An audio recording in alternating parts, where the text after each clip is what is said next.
A Bondi asked for a bag of gold kittens, or a gold bag of kittens.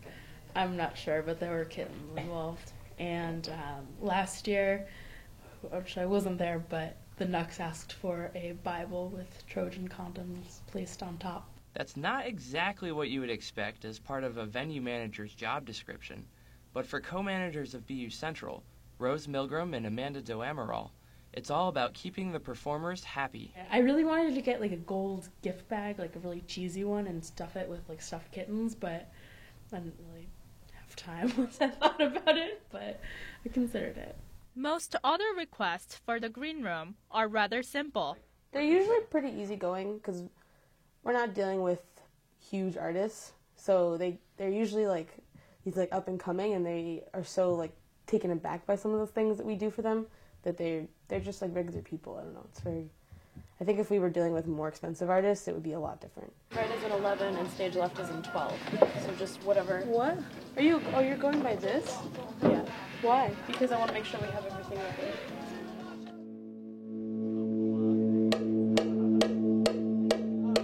We'll break it like this. When you out the way, and I'm so disconnected.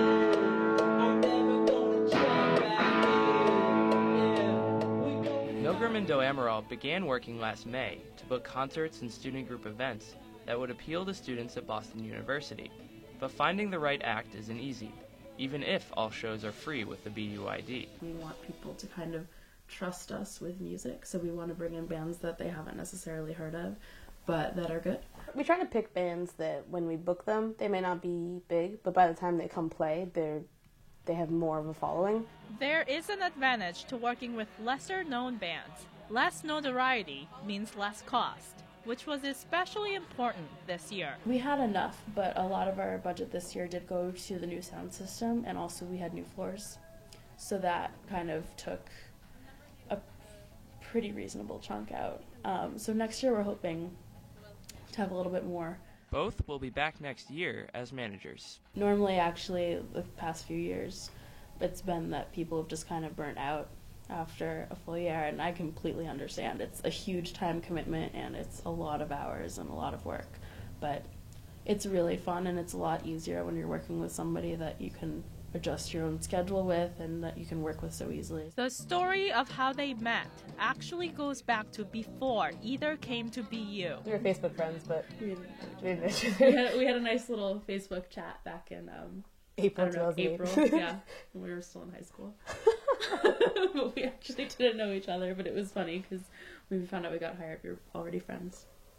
It was like one of those, yeah, like, hey, before are you college. going to BU? Like, I think so. Actually, she said she was going to Northeastern, she thought.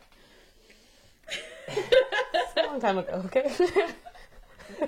And now? We spend like 95% of our time together. Nope. Maybe not necessarily at work, but Just in general. in general. right now, make it right now. When every thought is electrical. Right now, make it right now. The dream discovery, The two of them hope to continue working together even after graduation. Something that me and Rose definitely talked about is opening our own venue somewhere without BU, because it's a lot of like we have a lot of restrictions here, so we kind of feel like if we had our own place, we would just like be really successful. But it takes a lot to do that, so if we can get there someday, we will. I love my job, and I would love to continue it. In Boston for BUTV 10, I'm Nugent Cho. And I'm Jack Flagler.